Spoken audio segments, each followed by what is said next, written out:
Yeah, he loved it. I don't know if he's Academy material. Are you up? Thank you. May I have your attention, please? Everybody's paying attention. Pay attention, guys.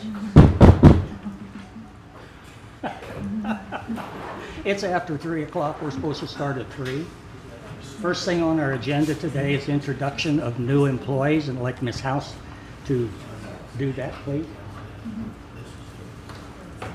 Where you're Good afternoon, Council. I have 3 new employees to introduce to you today. I'd like to start with Dennis Dickinson. You actually may know Dennis.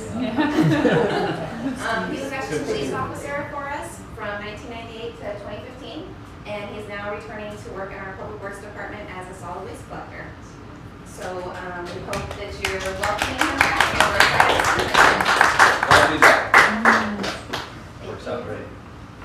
And then I also have Jessica De La Cruz, and Jessica is new to our finance department. She is our newest accountant, and she has her bachelor's in accounting from the University of Guam and has recently worked for Jackson Hewitt Tech Service. So welcome to our finance team. And then I also have Lisa Felix. She is our newest member of Development Services, and she is our administrative assistant. She comes to us with a wide range of administrative experience from Colorado, Arizona, and Washington, and most recently was working for Acorn Properties Management Group. So welcome to the team. Thank you, Council. Thank you very much, and welcome aboard, guys. Thank you. Yeah. Go to work.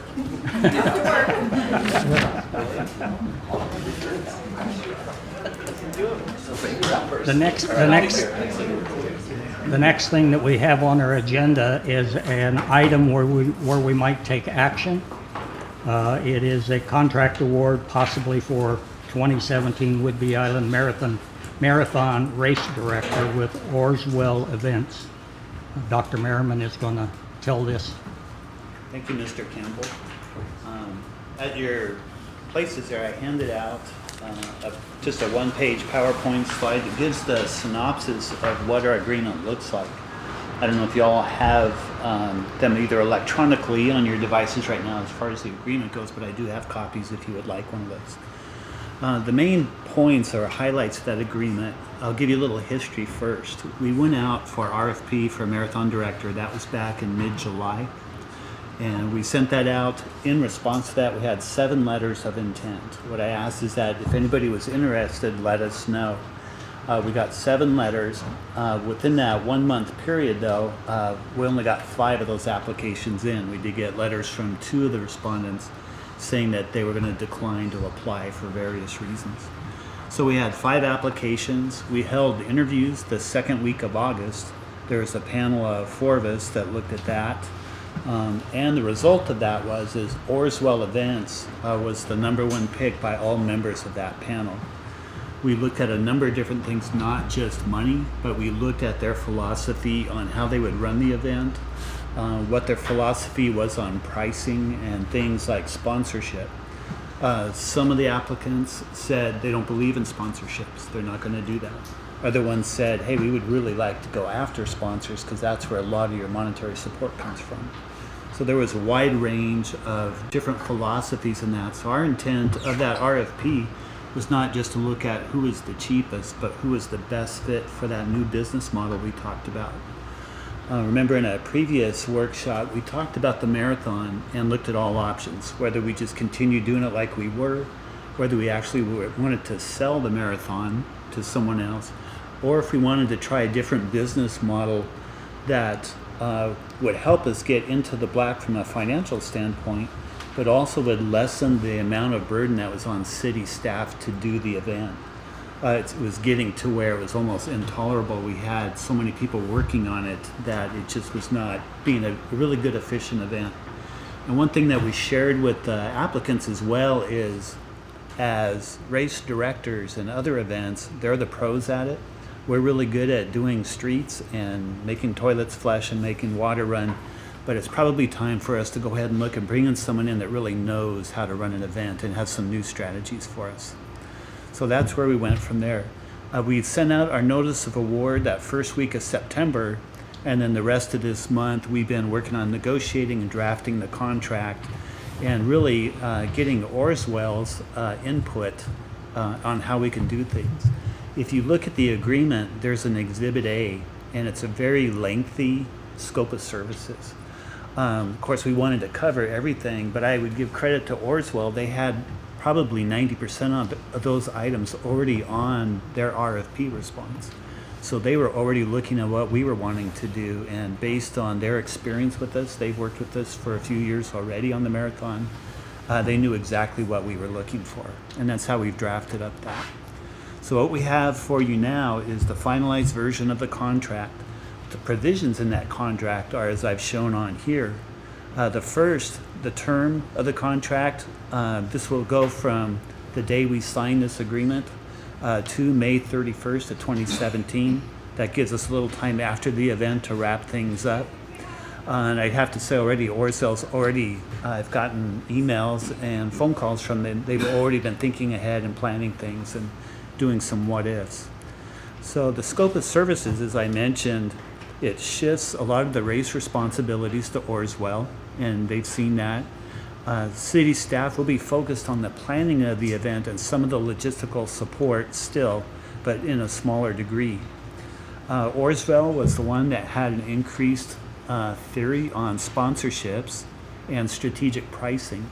One thing I had talked with them about is just one small example. We used to do pricing where we would say if you registered before January 1st, you get this discount. Well, I think it was people must, on New Year's Eve, they must sing Auld Lang Syne and give the New Year's kiss, and then they go and sign up for the marathon. It would seem like everybody would wait till that very last minute to actually do it. Maybe a better way to do that is say the first 150 people to sign up get this discount. And what that would do is motivate people to do that now, so we start getting our projections and we can better plan the event. That's just one small example of some of those things. One thing that did impress us about Orswell is their emphasis on social media. They have a number of different events they've run similar races. They just, I believe, finished with the Seahawks training camp. They ran that this year. And so they have a lot of experience on these types of events.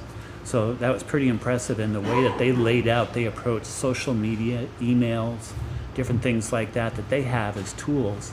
We feel they would help us be very successful. Again, the main thing on this, we really want to streamline and make this efficient. We've noticed as a business practice in past years, a lot of our things we end up doing in January and February, and there's kind of that almost panic push to get things done, just for a variety of reasons. And I think with Orswell's experience and our experience combined, we'll be doing things a lot earlier and getting those things laid out and moving along. And overall, even though it's not written in the words in the contract, the overall goal is to make this a really fun event, and I think Orswell is going to help us do that. The compensation side, the base fee that they have asked for is $41,500, and then 30% of cash sponsorship fees and 10% of in-kind sponsorships. So we made a delineation there between cash and non-cash. In the past, our compensation has run anywhere from $30,000 to, I believe, 1 year we paid the director $58,000, and it's been pluses or minuses on the sponsorship for different things. So those are the main highlights of the contract. And just for your information, we've set our race date as April 23rd. That's a week later than normal, but this time that Sunday that we're shooting for was actually Easter. And we didn't want to compete with people really observing the Easter holiday, so we've put that a week later. So Mr. Orswell is here today. Jeff can answer any questions we might have, as well as can I, so let me know if there's something we can help with. Can we let the audience have an opportunity to ask questions before we do that? So does anyone here have any questions or any comments that they'd like to make to this before we go to the council? Okay, seeing none, then it's up to the council. The answer to this is probably obvious, but in terms of compensating them for 10% of the in-kind sponsorships? Is that the dollar value of in-kind Yes. sponsorships? Okay. Did we switch back to Sunday because they feel Sunday's a better day to have it than Saturday? The idea of switching it to Saturday was hopefully after the race, they would stay for dinner, book another night, and then play around Sunday here in Oak Harbor. So didn't know the reasoning behind going from, we've had Sundays, but people have been pushing to do Saturday. We tried the Saturday. So I'm just asking if there was a reason why we picked Sunday over Saturday. Of course, I look at a couple of people right away. I think what we noticed, having done it now where it was on a Saturday, the more input we got back was people preferred actually the Sunday. Okay. And they would come up and do their play day on Saturday. They would do their race on Sunday and then can leave after that. What we're kind of finding out is how many people actually came and ran on Saturday and they're tired, they want to shower, and they want to go home. So we probably didn't get as high level of participation in the community having the race on Saturday than you do on Sunday. Okay, another question is what I have gathered, but it's limited, but pretty good, is on an event, you usually have your sponsors locked in for the next year before that year starts. So 2016, they've got it with extensions. On if things are going well and we see what the sponsorships, then in March, before the race, can we lock them in for the next year so that they can take advantage of that time period for getting sponsors? Or I may have the sponsorship mixed up, but usually you try to get your sponsors lined up before the event for the next year. So if you could Jeff, do you want to shed a come little up? light, I would appreciate it. Thank you.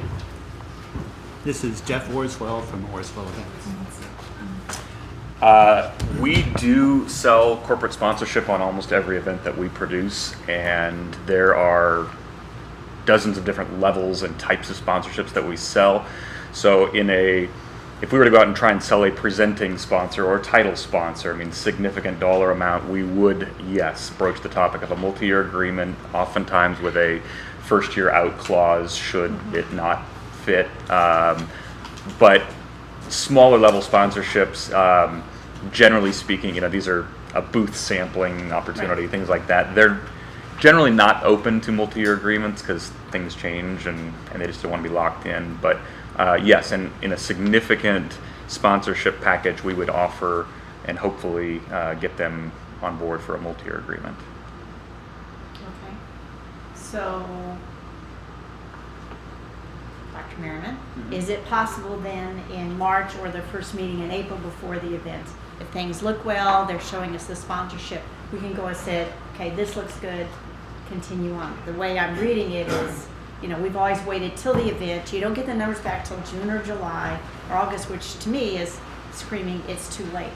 So I'm just tossing it out as a possibility. That's it. Thank you.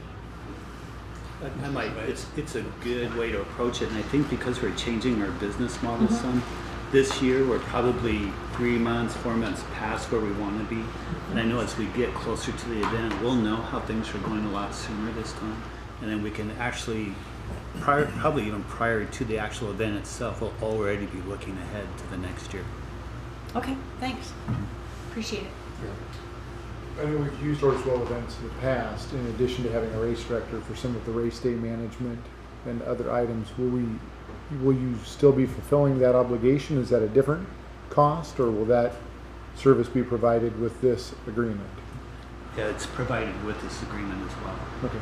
with both components. Thank you. What is the difference between a cash equivalent and in-kind sponsorship? Cash is cash. Cash equivalent.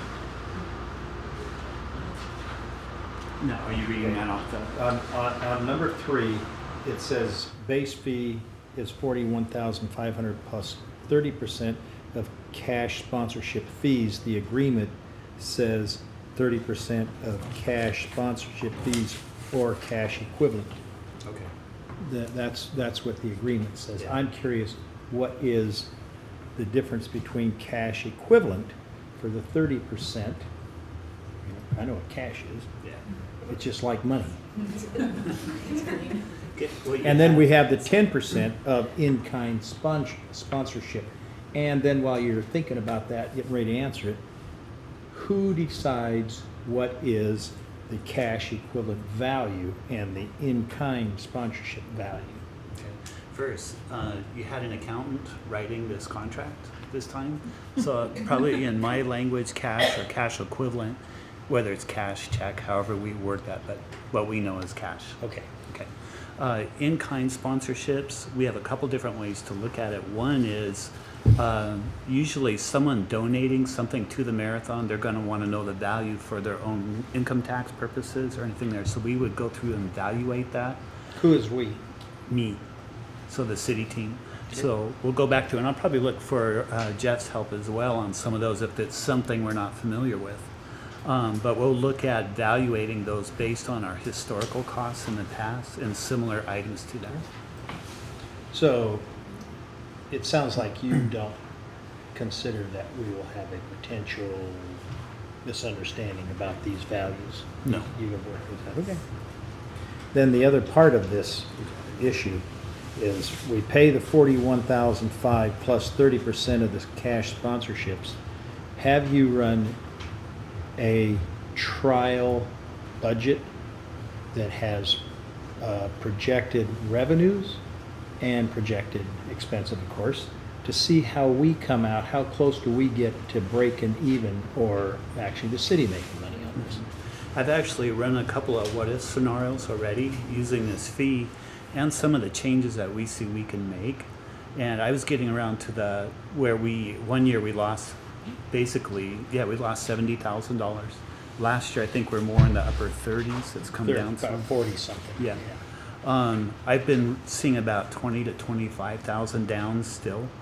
But I've talked with Jeff and Jared, and they've gone through our budget already from past years and have been seeing some things. And even in emailing, we've been doing the last couple of days, they're going through that to see what areas they see that we can change things. And I know here I am speaking for you, everything here.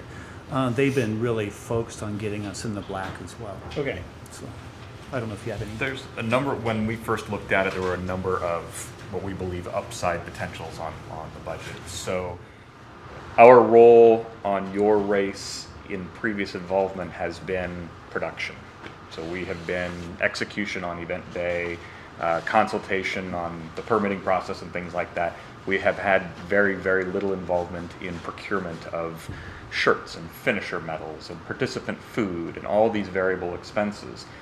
We produce 3 dozen, 4 dozen events a year and leverage relationships that we have with suppliers to get volume discounts on things like that, and we've never been involved in that side of your event. So we believe in looking at line items that are listed out over the last few years that we can save significant amounts of money on those line items by utilizing those relationships. So when you reviewed the trial budget, trial financial statement, first of all, the question is, did you review a trial? I have not financial statement? reviewed the different scenarios that Dr. Merriman has run. No. I'm just looking for somebody to say, yes, I think we're going to get to break even or in the black. And that was one of the things that in a lengthy phone conversation that we had during the RFP process was, I don't understand why a race that is continually losing money would continue on, and we'd like to get the event into the black and believe that we can save money on the expense side, and we very effectively sell sponsorship on a number of other races and have found success in the last few years in increasing participation on a number of events that we do through social media, electronic marketing programs. And so we believe we wouldn't be coming to the table hoping to do a long-term relationship with you in this role if we didn't believe that we can reduce expenses, increase revenue, and hopefully get the event that is fostering economic development here where it's not costing the city money to produce. Thank you very much. Two questions. First, the term to May 31st. So if we're running the race proposed April 23rd, I mean, that's a little more than a month. Is that enough time to wrap up? I'm not real sure what you would need to do after the race, but I just want to make sure. I mean, that's a 4-week window to sort of get everything wrapped up, and I know we probably will do the financial statements and, wrap up paying bills and getting invoices. I just want to get some clarification if that's enough time. I guess, I mean, in no scenario at all, I guess when you put your last name on the shingle outside, our reputation is huge, and you can, call any of our clients and know that we do whatever we can and have to do to make sure that everything comes off right. So do I honestly believe we'll have every single bill paid and everything wrapped up in that 30-day period? Probably not. But just because that's the date, that's the expiration on the agreement, doesn't mean we're going to not fulfill all the administrative wrap-up stuff on the event. Well, we have the option, I see, the extension. And then what I couldn't find in here, and maybe, I'm not a real expert on searching, but participant registration fees. Have you looked at increasing, decreasing, your thoughts on the fee to the participants? Yeah, themselves? and we actually, and I'm guessing in a future meeting or through email, Dr. Merriman can send it to you.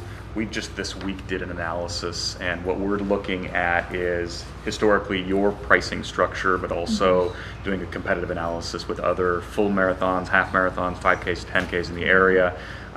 It also, Jared, my operations director, who's kind of been our point person on this over the last few years, pointed out that, and this isn't unique to your race, the fee for running a full marathon is significantly higher than a half marathon, and yet when everybody's walking out to their cars in the parking lot at the end of the day, okay, you ran 13 more miles than that guy, but what did you get, that's more bang for your buck? So we're coming up with a few different ideas to kind of differentiate the benefit package, if you will, at those different levels, so that perhaps the full marathoner who's paying upwards of $80, $90 is leaving with a quarter zip, long sleeve, thumb hole, nice thing. The 5K and 10K is getting a normal tech shirt like they've gotten the last few years. Well, that's me, great.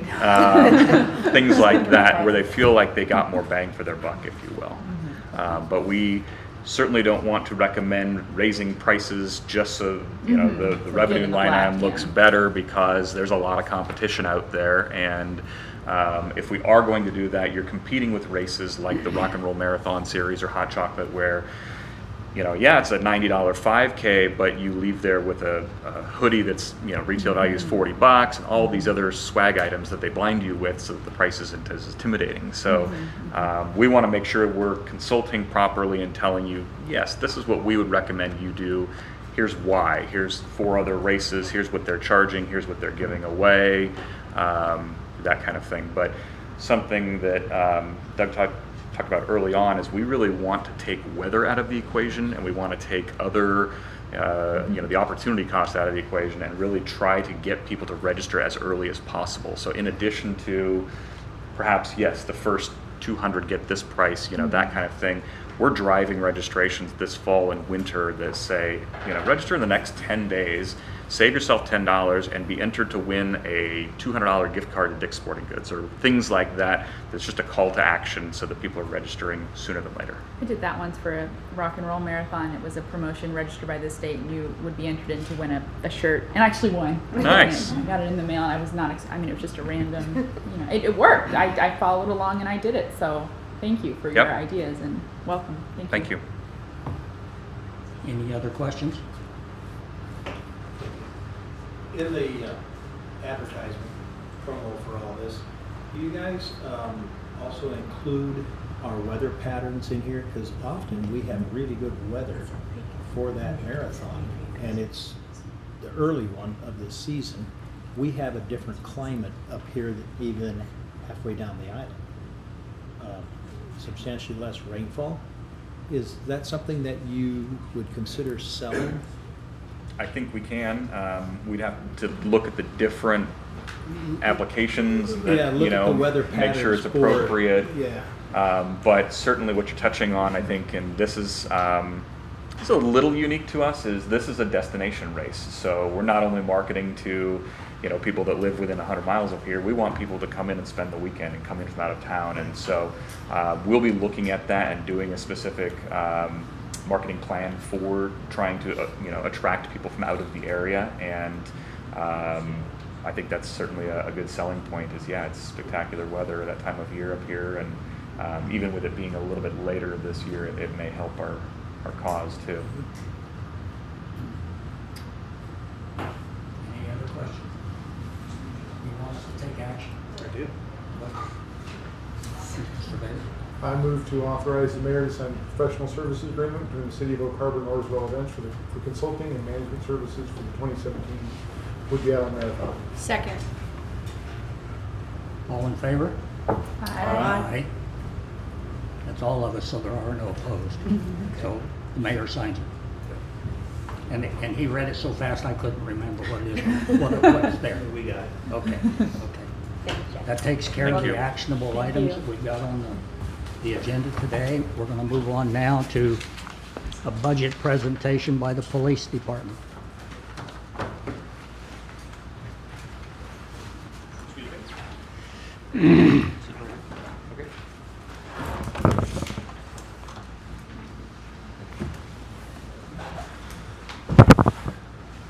This is pretty exciting. I've never had access to this much technology before.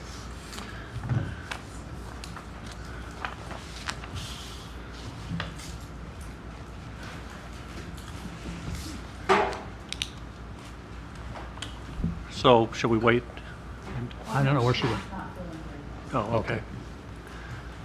So, thank you, council. I appreciate being here today. I'm hoping not to take up too much of your time. In respect to the police budget over the next couple of years, I can tell you that our goal in building the budget was to try to put together just a basic budget that allowed the incoming chief to run a police department at a basic level without locking him into some path that he might choose not to be on. I think an effective executive has to have some sort of a game plan, some direction that he wants the police department to follow, and I'm sure that your new chief would rather it be his game plan than mine. And so with some exceptions that I'll go through tonight, this really is a pretty basic budget. And I think the easiest way for me to highlight that is if I look at actuals for the police department in 2015 and look at the expense projected at the end of 2018 over that 3-year period, the police budget increase is less than 2% with the proposals that are in this budget here. So I think given inflation, that's probably not necessarily good or bad, but I think it does highlight that this is a basic budget. One of the weaknesses that was apparent to me when I came to work at the police department is that there's not enough money being spent on training, but one of the reasons there's not is because there was no training plan. And so this budget tries to address that, and I'll speak to that in a little more detail a little bit later. The evidence storage facility there has some weaknesses that I'll highlight for you a little later in the presentation that I think should be addressed. And there's some facility needs that we can talk about that can be prioritized actually over the course of a couple years if that's what the council elected to do, if you even decided to address them at all. A LEMAP review we'll talk about because I think that that's something that would benefit the council in evaluating the police department and determining where it fits in today's world. And I know that it would be helpful to an incoming executive who might want to seek accreditation for the police department, which is something that I think the police department really should concentrate on. So just a little history. The Oak Harbor Police Department has authorized 38 positions. 26 of those positions are commissioned officers. Right today, you have 22 police officers available for work. There are 2 open positions and 2 police officers in training. So your total workforce, commissioned officers, is 22, with 16 of those officers assigned to patrol. That is a very basic number for a patrol force in a community this size. Even if you don't have any crime, you need a certain number of people just to staff 24/7, 365 around the clock. So to put that in some perspective for you, Port Angeles, which is smaller than this community, has 32 commissioned officers. Anacortes has 25. Arlington has 24. So really, you're doing pretty well to get by with just 26 cops. And to put that in even better perspective, sometimes people respond to that or react to that by saying, oh my gosh, we don't have enough police officers. But that really isn't the way to look at it. The numbers of police officers you need depend upon what your expectations are of your police department and what their workload is. And so even though Port Angeles, which is smaller than you, has 32 police officers where you have 26 authorized, Port Angeles also has about 3 times the crime rate that you do. And so if you think of crime rate as workload, it helps you determine how many officers that you really need. And really the number you need is the number you think you need in a community this size, depending on what you want your police officers to do. And so given the staffing you have right now, I just want to go back a little bit in time. In 2007, you had 29 commissioned officers. Today, you have 26. And so during this almost 10-year period, you've lost 3 commission slots, and you've also lost 1 civilian position. Now, that isn't uncommon as you look across the state of Washington. That happened virtually everywhere, because if you think back, the economy collapsed in October of 2007, and everyone had to make adjustments to get through the financial period. But I think that you should keep that in mind as you think about the role your police department plays and the services it is able to provide in the community.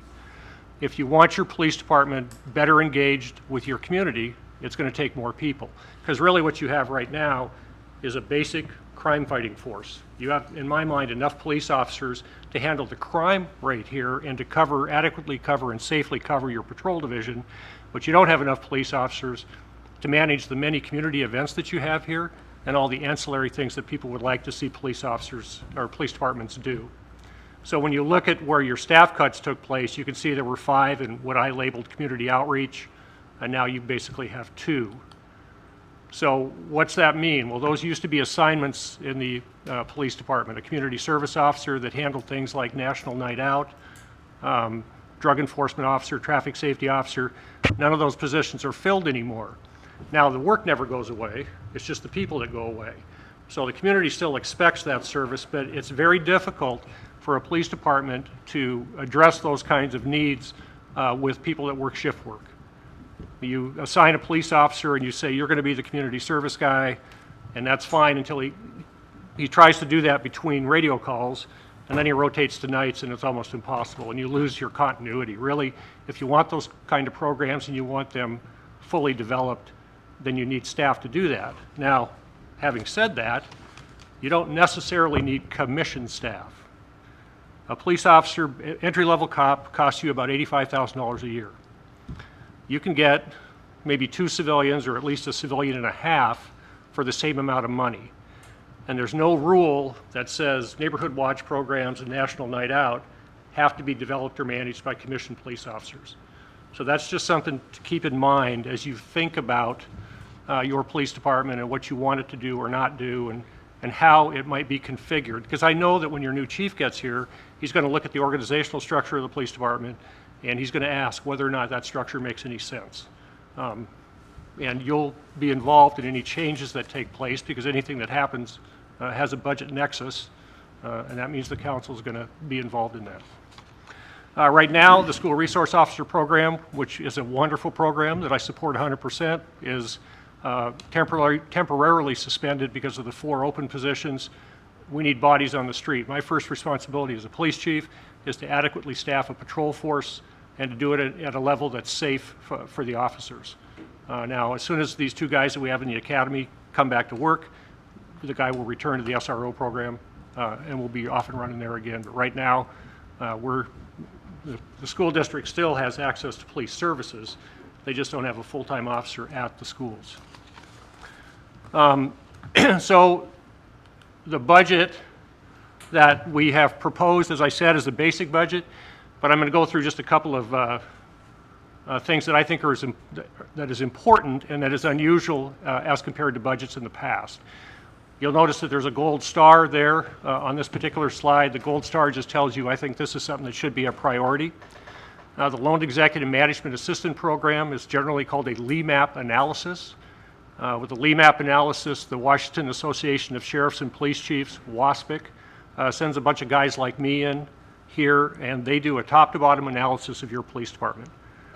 Business practices, staffing levels, all that kind of stuff. And I think that that has its advantages. One, because a LEMAP analysis is a roadmap to accreditation. And your new police chief will, I think, want to do that. He and I've had lunch more than once, and I think that he understands the value of a LEMAP analysis and is interested in pursuing accreditation.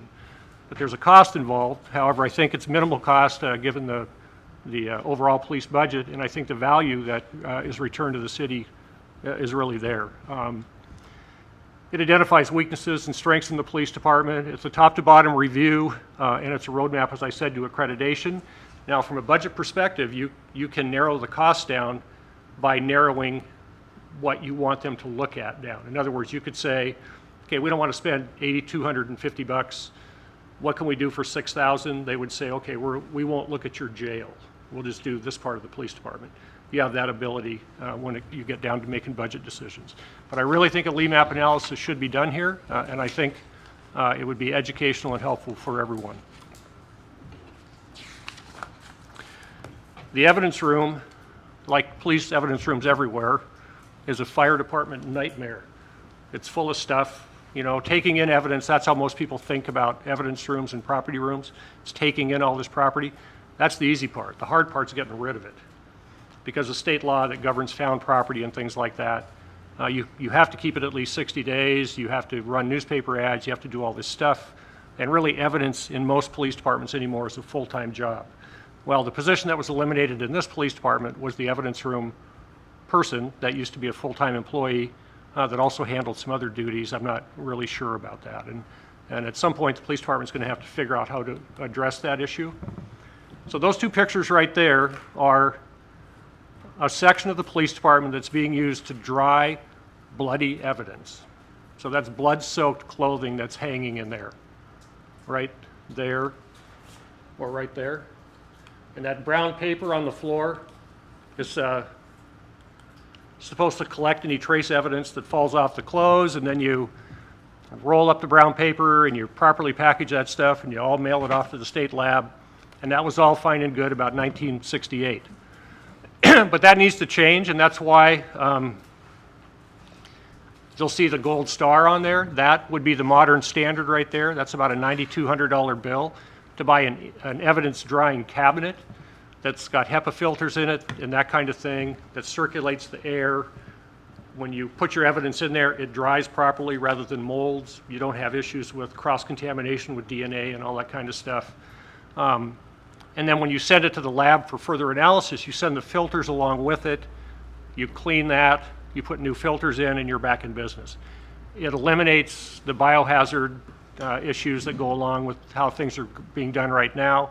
And I really think that's money that needs to be spent here. I think that OSHA would be unhappy if they saw how we're doing that today. So that would be a recommendation, and you'll find that in this year's budget.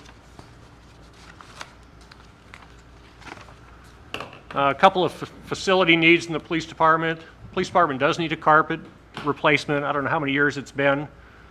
I can tell you that in my last police department, we needed a new carpet a lot as well.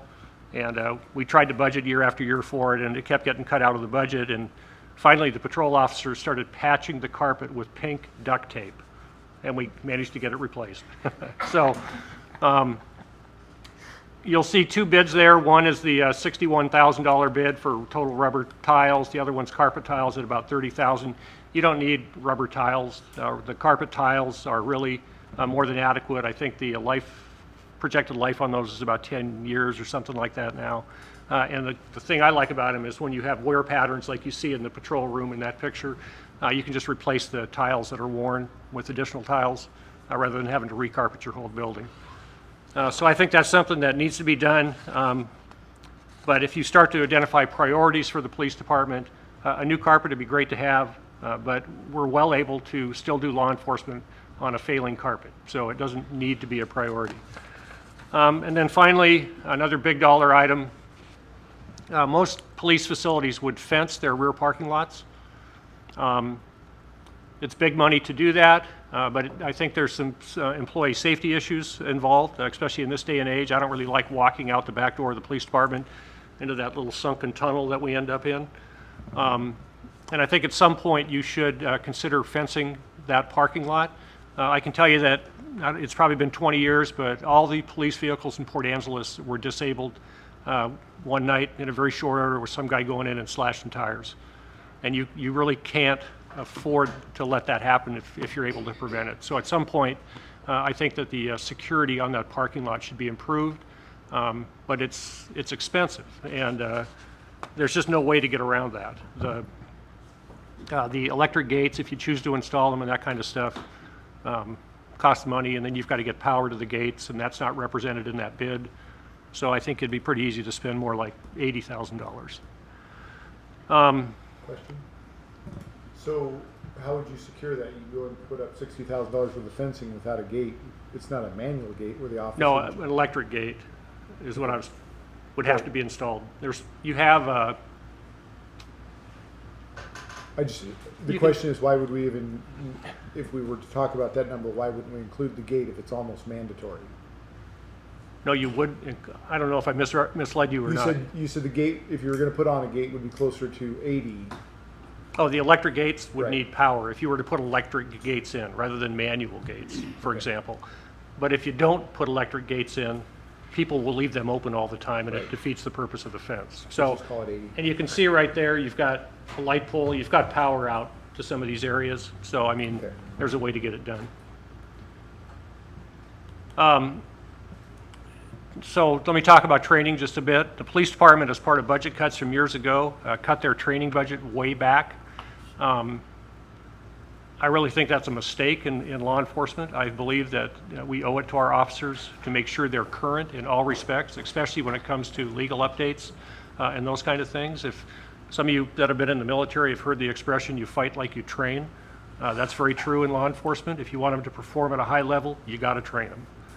Because when under a lot of stress, people are going to revert to whatever training level that we've managed to instill in them over the years. So they don't have in the police department right now a defensive tactics instructor. They don't have what's called an EVOC instructor. EVOC is the Emergency Vehicle Operators Course.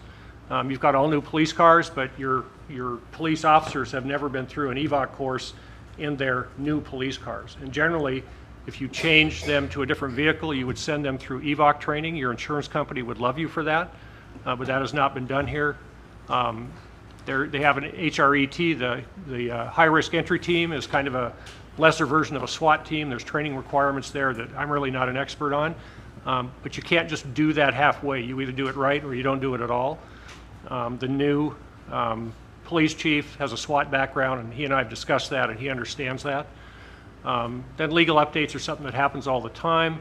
The training and the money being spent on travel and training here in the Oak Harbor Police Department needs to be increased. And I can tell you that $35,000 a year is minimal. We spend a lot more than that in Port Angeles, just to maintain certifications that are necessary when it comes to child abuse investigations, defensive tactics, firearms instruction.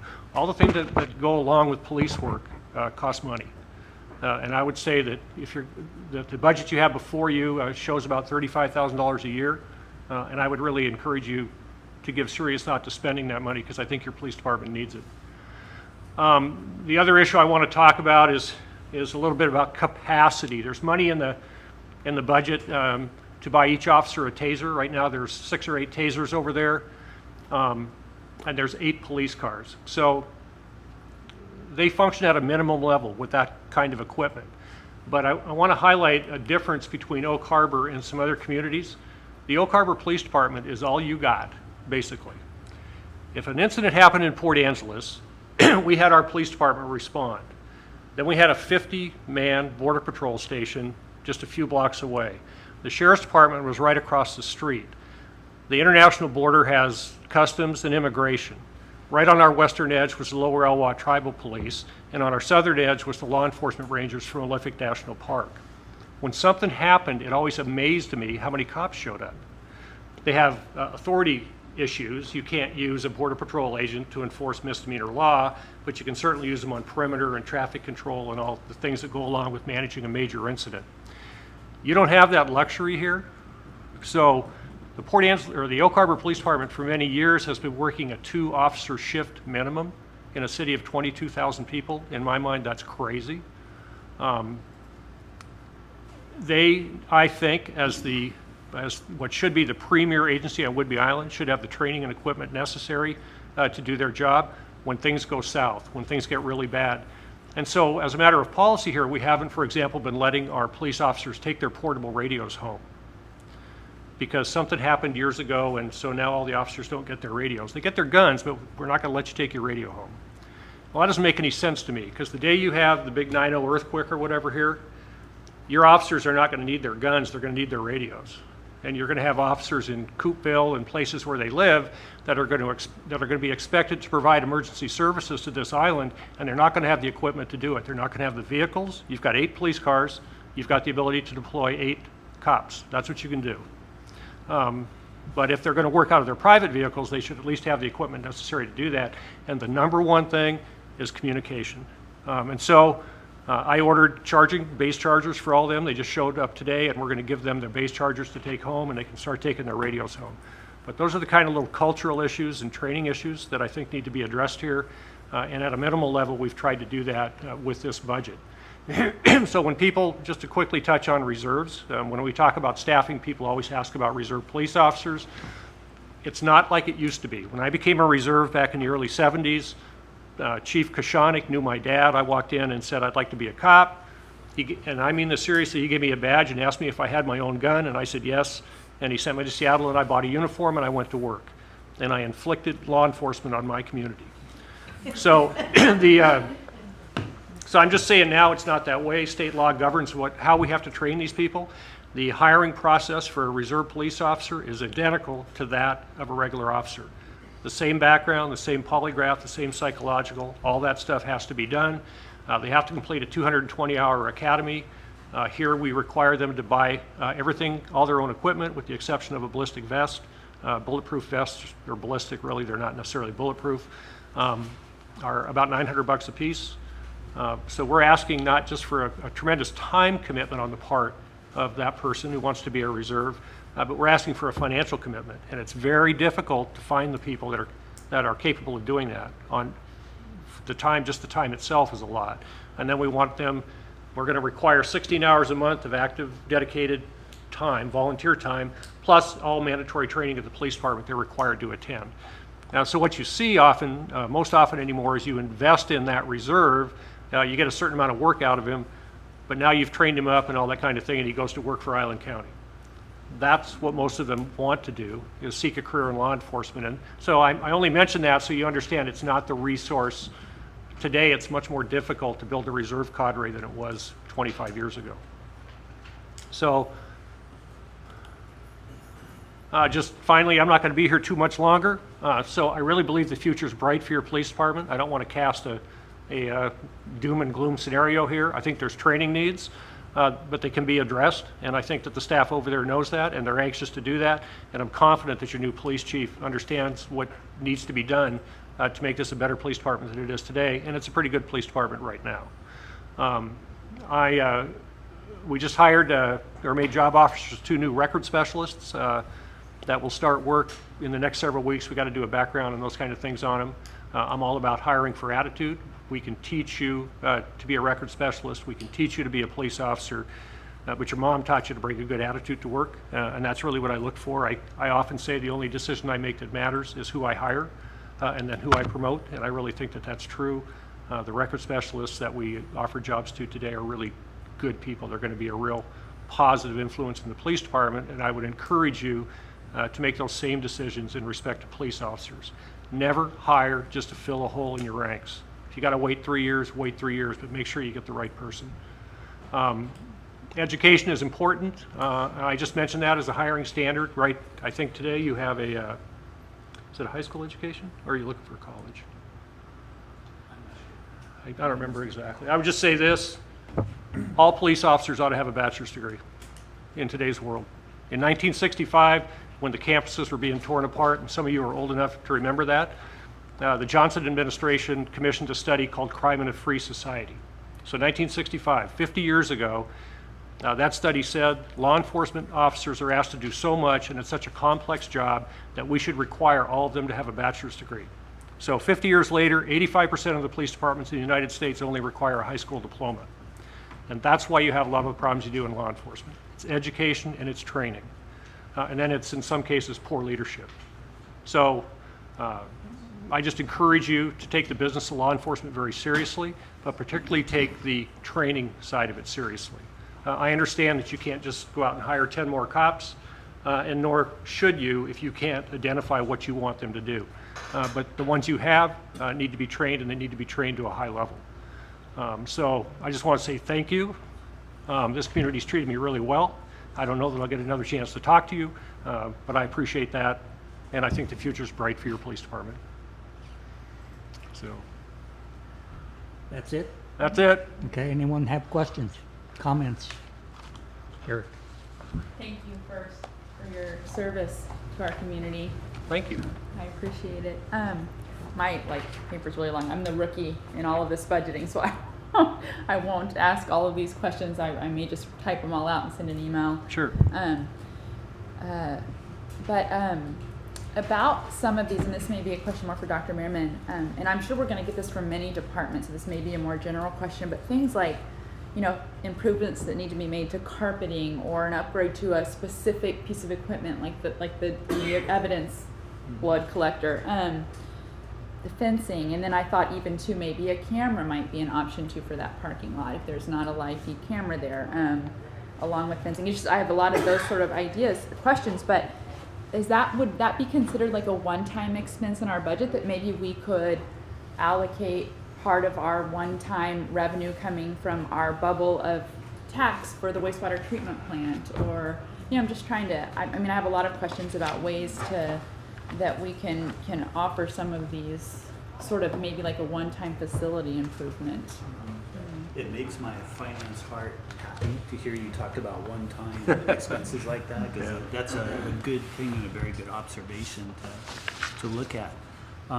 Right now for 2017, we have over $700,000 in those types of requests from departments. Part of that is the last 7 or 8 years we've been in the recession. So we had to really try to hold our reserves just because we thought we were probably gonna have to live on them for a while. Things have improved somewhat now, so what we're doing is putting together those lists. We're prioritizing those and seeing those that are one-time expenses. Can we use some of those reserves where we're saving to start now rebuilding ourselves back up? We don't have quite the same pressure. We're definitely not out of the weeds yet, but it's a good thing to look at, especially if it's not a recurring expense like that. Thank you. Chief Gallagher, Yes, sir. you had a nice PowerPoint presentation, but we did not get a handout. And it looked like you had a handout Oh. of this.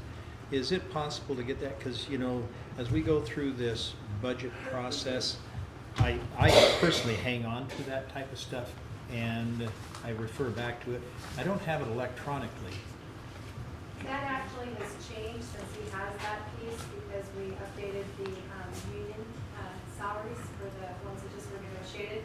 So what he has actually has changed. I can get you the most updated. The PowerPoint has changed? That's what I'm looking Oh, I at. thought you meant the actual. Oh, I'll send it to you electronically. worksheet. Okay. Yes. So all of the council members will get it Yes. electronically, Uh-huh. because you had some key points in there that we're probably going to want to review when we start looking at the priority list, because there are areas, obviously, with the police department, the fire department, public works, and the priorities are going to be competing with each other. That's really what's Yeah. going to happen to make this budget work. No, I understand that. Thanks. So I think my role is to tell you what I think the police department needs, and then you have to arm wrestle.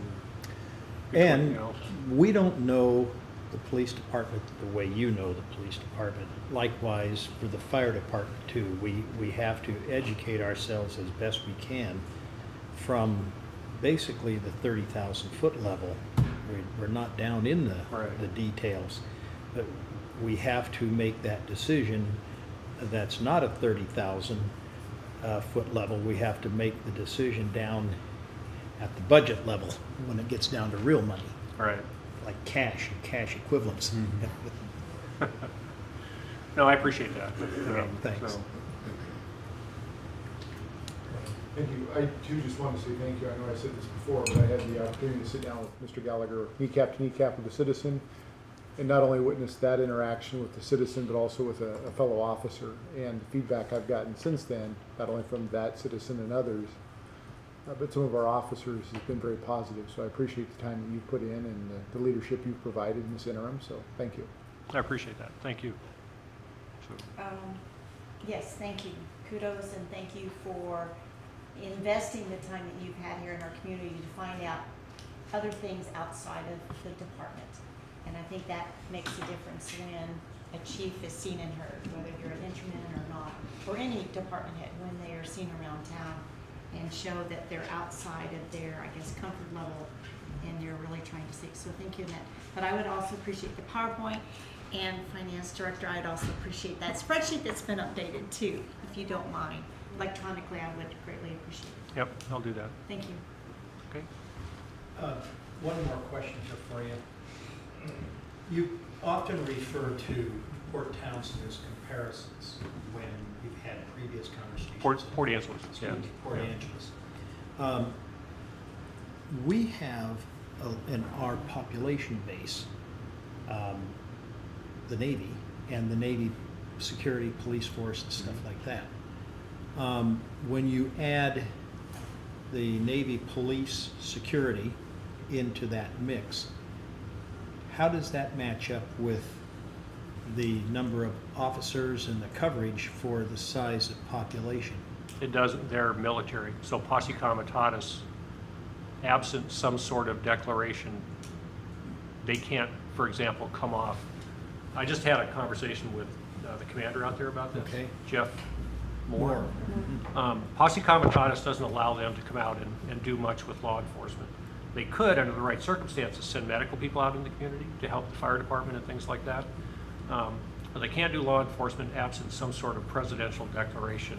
I don't remember all the But details don't they there. respond to base housing We do- issues, we do- domestic we do dom- violence? We do domestics, what's it called, Forest City or something like that? Forest City.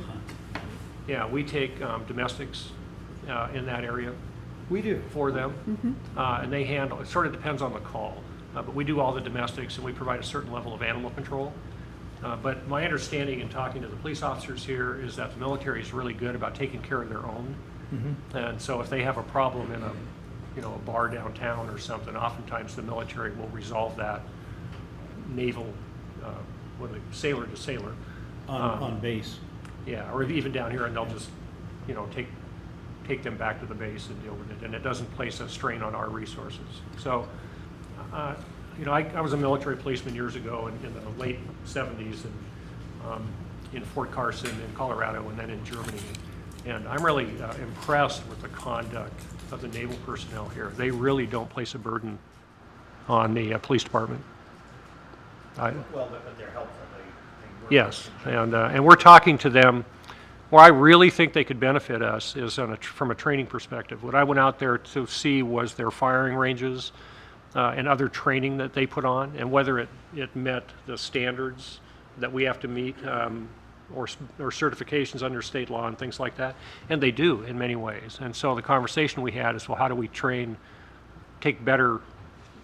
advantage of your facilities and your resources to better train our police officers, but also to develop a closer relationship? Because I know that when things go wrong, we're going to perform as we trained. And it's easier to answer those questions now than later. Now, you also have a state highway going through the center of the city, and we have Washington State Patrol coverage. I see them in here all of the time. Yeah. We have Island County, who is going through this area. I've even seen in a number of cases Island County in the neighborhoods. How does that overlap work into this formula about the number of... Sheriff Brown has 35 or 36 deputies for Whidbey and Camino Islands. He works, I think, 2 at a time for the whole island. So he's spread thinner than we are? He's spread thin, but I don't know if he's thinner than we are. I'd have to look at the population, but that's not unusual. It's just that you don't have hundreds of cops sitting around waiting for something to go wrong. Most police departments are staffed at a minimum level because they're really expensive. A lot of those deputies, when things go wrong, might be somewhere else, out in the unincorporated areas of the county. So if the SO had the ability to assist us, or conversely, we had the ability to assist them, we're all going to do that. But the resources here are just less than I had available in Port Angeles, for example. Okay, So, thank you. so, Thank you. thank you very much. Good presentation. I would suggest that you go back to your charts. There's some on there that need that gold star that you didn't have. I'm going to go back to the golf course. That's where I'm going to go. Yeah, okay. Golf course. Thank you. Thanks, Chief. Next up is the fire department.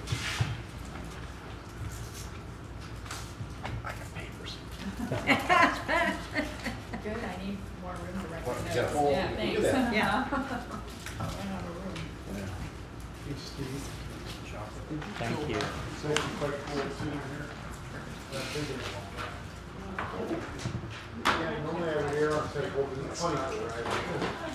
It's necessity.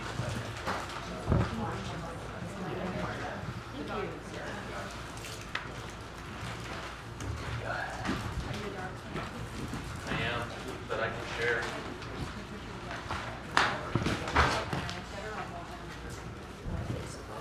This is familiar too, I'm sure.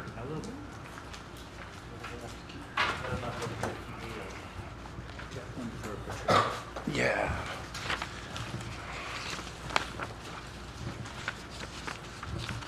And one for Tally too, just so Tally gets out. So you don't feel that bad. You've already seen that. You have.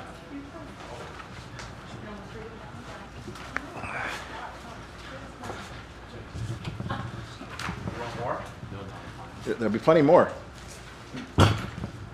So, of course, we're here to talk budget for 17 and 18. I've got a short PowerPoint presentation, and then we'll take a look at our draft budget that we spent some time on between Dr. Merriman and Patricia. We've been talking back and forth a little bit. And I want to do a little demographics, just a little review, so that you're comfortable with, who we are. When you take a look at our staffing, of course, we've talked staffing on more than one occasion, and I'm going to echo Mr. Gallagher. We do a lot with a little.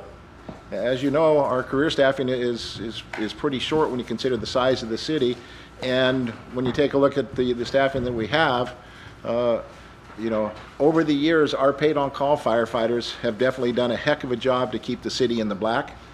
Because if we needed to put the number of firefighters on in comparison to what it costs for a paid-on-call group, we'd be talking another $2 to $2.5 million a year just in salaries for firefighters, just to cover the coverage area that we would have to have. So kudos to our paid-on-call. They do a fantastic job for us. And then, of course, when we look at the way our staffing is between our captains, lieutenant, and our firefighters, the shifts they work definitely help the citizens of the city. When we take a look at the demographics of the city, to give you an idea, as we've talked about before, we're 9.7 square miles, population about 22,000, with a call volume last year of 1,172 calls. And as you've seen this before in the annual report, our cost per capita for the citizens is $89. When you look at the capita compared with our comparables that we utilize, we're talking $257. So I think that our fire department is a pretty good value when you look just strictly at dollars and cents for what it costs to man our fire station. And again, remember that a lot of times with our demographics, our population base, that there could be times that there's only 3 people on shift in the fire department for 22,000 people. That's a pretty poor ratio overall. And you've seen this before in the annual reports on what it looks like for our career firefighters per 1,000 population when we're at 0.45 firefighters and our comparables are at 2.7. We're doing a lot with a little, as we talked about before. So take a look at the budget review. We went back to 2011 and we looked at what we were adjusted for our budget each year. And you can see that we've stayed right around that $2 million mark, up a little bit, down a little bit, up a little bit. And it's been pretty consistent overall, right around $2 million if you take the average of it. When you take a look at our expenditures, you can see how our expenditures have fallen. We're looking 17, 18, 18, 1895. We're going to talk about 15 here in just a minute. But you can see, what it's costing to run the fire department in comparison to what our budget was adjusted. The small little green bar is what was the balance that was returned, and we're going to talk about that here in just a minute. When we take a look at our fire department expenses, you can see what it cost. This is strictly for staffing.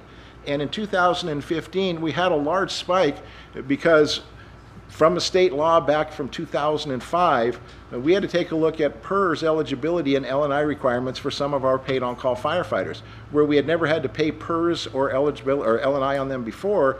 After doing a look back and talking with L&I and PERS, we had to come up with paying our people PERS and L&I. The nice part, with a lot of negotiation with L&I and PERS, we didn't have to pay any fines, we didn't have to pay any back pay. We were able to negotiate it to where we just had to start 2015 and move on. Theoretically, as Mr. Merriman and I know, we've talked with them a few times, so we were very fortunate not having to back pay. When we take a look at our expenditures, this is all of our expenditures excluding personnel costs. And you can see how we fluctuate a little bit. And in 2015, you're going to say, well, that's a heck of a spike, Chief. How come you spent so much more money? 2015 is when we did the lighting project.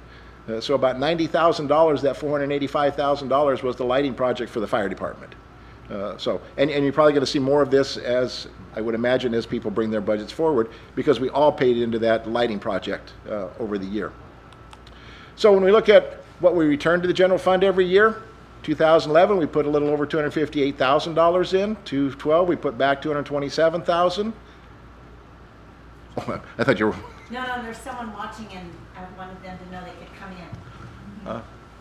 You can see how we started to go down again in 2013 and 2014, what we were returning to the general fund. In 2015, we went negative, and that comes back to because of PERS and L&I.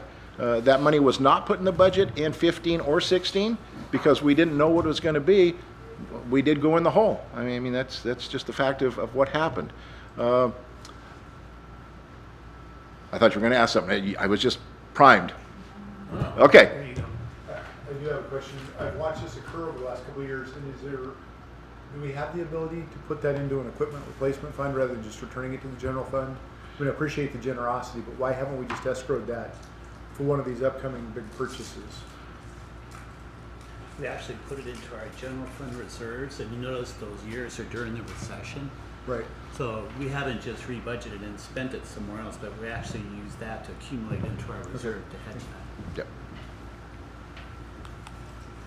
So when we look in 2017 and 2018 moving forward, the sheet that I handed out to you, the input is on there. All the wages and benefits were provided by the finance department, with the exception of we provided information on paid on call benefits, the Board of Volunteer Firefighter benefits, standard insurance benefits, volunteer incentive program benefits, and some healthcare eligibility, of which some of our members in the paid on call ranks have acquired. So we provided that information to the finance director, and she has put that in different budget items. When we take a look, there's also going to be some other categories. The interfund motor pool is done by Sandra Place, and I'll talk about that here in a minute. Same way with the interfund vehicle and equipment replacement. The money there is from Sandra Place. Our tech fund hardware and software, again, is monies that Sandra has set up what it's going to cost. So we'll talk more specifically. In the interfund motor pool is the repair and maintenance of all of our vehicles. So Sandra goes back and looks over a 3 or 5 year period, determines what the repairs look like, and it determines what it's going to cost in the next year or 2 years to come. And this is the amount of the apparatus that we have to take care of. 4 engines, a ladder truck, a rescue, our 2 command vehicles, we've got a pickup, we've got a tractor trailer, and we've got a bunch of multi-specialty trailers that all have to be maintained. Again, Sandra takes a look at what our repairs are and projects what the costs are going to be for the next 2 years, and then puts that money in the budget. When you take a look at that line item, you're going to find that that was an increase over years previous. Our interfund for vehicles is money we put aside for vehicles, self-contained breathing apparatus, as well as our air compressor, station generator. We put money aside for portable radios, pagers, hose, and bunker gear. Again, when you take a look at the spreadsheet, it's going to show you that there is an increase in there, just so that we maintain our equipment. As a matter of point, all of our SCBAs are going to be required to be replaced in 2020. There's a 15-year life cycle on our SCBAs. When you start looking at the size of the department, we're talking $250,000 to replace all the self-contained breathing apparatus and all the masks that we have to have. And when you look at what the new standards are in 2018 from the NFPA, it's going to be considerably more rigid, and it really bumps the cost of our SCBA's up. So we've got about $185,000, $190,000 already set aside in that account, but we're going to have to put some more money in there so that when the time comes, we've got money to pay for those. I will say that when the time comes also, we're going to apply for a grant from FEMA, as we did when we purchased these SCBA's. Back in 2005, we got $225,000 from FEMA to purchase a compressor and to offset the cost of SCBA's, and we're going to do that again in 2020, hoping that we can get a grant from the FEMA Assistance to Firefighters grant. We also have to pay for hose and pagers and bunker gear.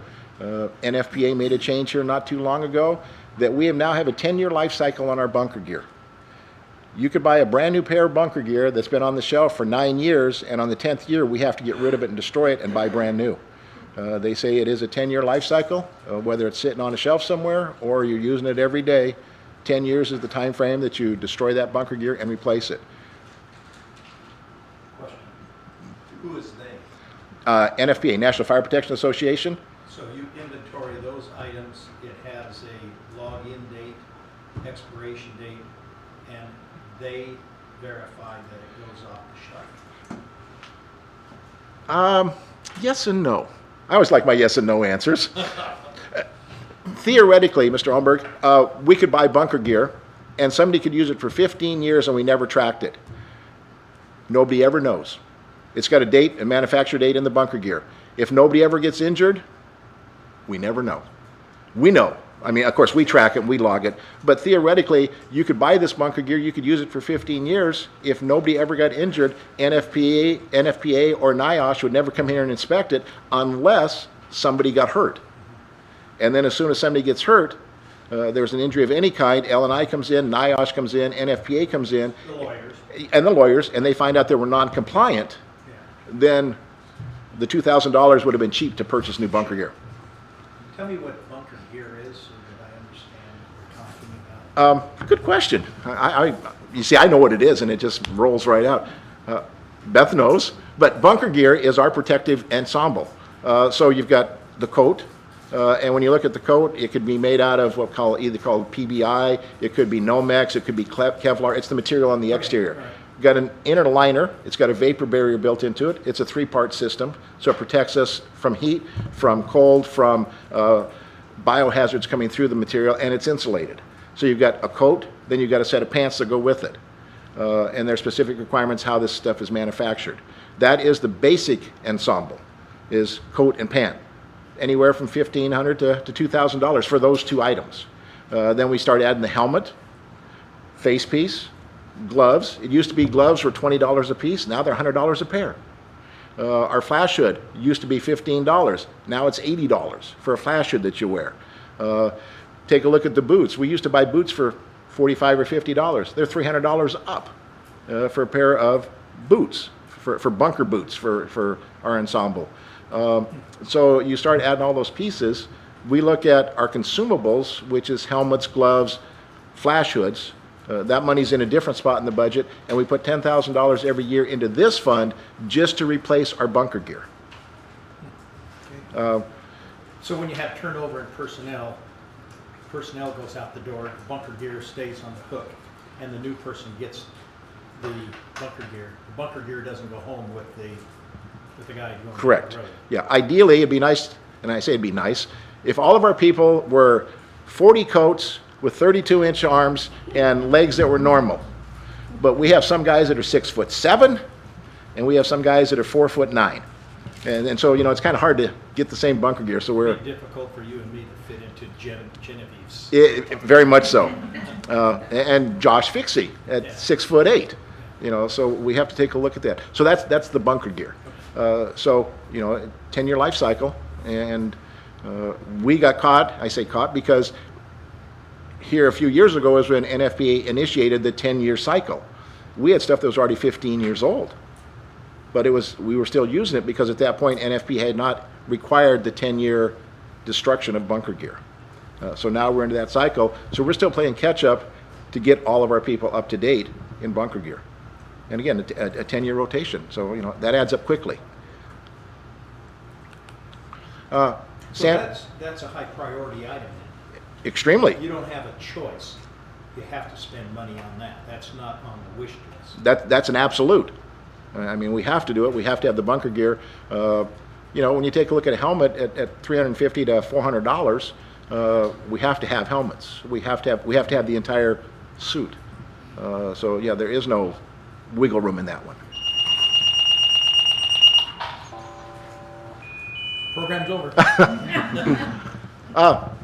Sandra does set money aside for all of our computers, our monitors, keyboards, paying for all the annual licenses, and you're going to see this in probably just about every way that comes forward in the tech fund.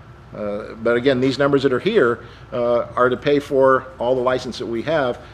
These aren't our numbers. These are what Sandra says we have to have in order to maintain the equipment that we have and to maintain all of our licenses. So let's go over our preliminary draft budget, and this is very preliminary. And in your copy that you have, every place that there's a red mark, and we try to keep our budget as close to what we did in 15 and 16 as possible, realizing there are some areas that we just have absolutely no control over. So every place that you see a red mark is a change that we have made, either up or down. There's a couple places we've taken decreases in the budget line items. If you like, we can go through every line item, or you can take this back, review it at your leisure, and then come back and ask me about it later, which I think would probably be better, gives you the opportunity to take a look at it. A couple that I really want to highlight, though, for you is in the professional services, about a quarter of the way down, under the double yellow bars, you'll see a big jump from $8,500 to, I got to put my glasses on now, to $16,500 in 17. That's the physicals that we get for our firefighters. They go down to Washington Sports Medicine, and you see a large jump there, and that's only because of the way the billing cycle has come in. We've always been almost 3 months behind on the billing cycle. However, right now it got caught up to us, so we're going to pay for the evaluations twice in the same year, even though they were done on 2 separate years, just the way the bill came in from Washington Medicine. They get done in October, November. We were always able to pay it the next year. And so what's happened is we're going to get billed twice just because of the way the physicals fell in line. Not through any fault of anybody, it's just the way the bills came in. It used to be, in our prior insurance company, the people's private insurance company paid a lot more for their physicals than they're currently paying today. The physicals are about $1,100 or $1,200 a piece. It's part of the CBA, and their private insurance companies would pay about 60% of that amount. Today they pay $200, and the city pays the remaining balance. I was going to ask you about, excuse me, I was going to ask you about that. The amount that you're showing in the budget is the city's part of it. The insurance covers part of it. The city picks up the balance. That is correct. And these have to be done specific type Yes. of physical at a specific place? Yes. Why can't they be done here? The way the physicals are set up, when you look at the requirements of NFPA, there's a very regimented testing process that has to be accomplished as far as treadmill, body fat index. When they go down through the physical, it's about a 4 or 5 hour physical. They take a look at body mass, they take a look at stress tests, they do 12-lead cardiac tests. There's a multitude of tests that take place that the doctors here don't do. Washington Institute for Medicine is one of the primary places that most fire departments go to in order to get that test done. So it's a very regimented, very specific test that's been approved by the International Association of Fire Chiefs and the International Association of Firefighters. It's part of NFPA 1500 of what the testing cycle is supposed to be and what the parameters are that are supposed to be met. The intent is to reduce heart attack and death by carcinogens or cancers. So Anacortes, Mount Vernon, Burlington, everybody goes to that same place. There's nothing at the hospital in Mount Vernon that they can do it, or Nope. Anacortes, or here? Nope.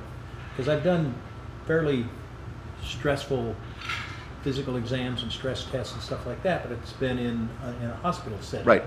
You have to get approved by the International Association of Fire Chiefs and the International Association of Firefighters to be a testing agency for that specific physical. And that's the only one in our area. I can't guarantee it's the only one.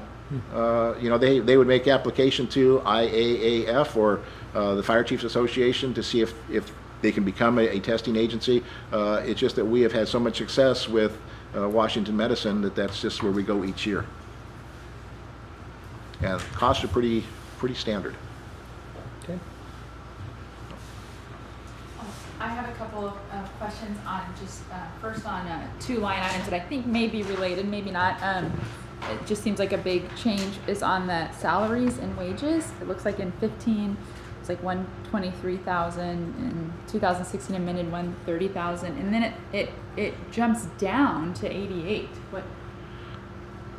Maybe, I can't answer that. Okay. As I said earlier, Okay. everything for salaries comes from the finance department. Oh, so I okay, would okay. direct you to Ms. Soul Oh, to okay. answer that question. Which line are you looking at? Oh, I'm looking at line, salaries and wages, 1.55, 0.522, 0.41, 0.1100. It's about a little more than halfway down, top of a third I of see the where way you're down. looking.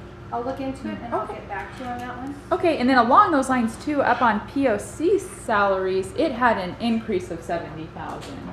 That just seems like a big jump. Actually, the POC salaries looks like they increased over 100,000. Yeah. So that was based on some work Adding. that Ray and Amy did. Okay. So I can let Ray answer Yes. that one. Oh, okay. Some of that has to do with benefits for, as I said earlier, with the PERS and L&I. That's part of that. And I think you'll find that in the, and Patricia, I may be correct on this one,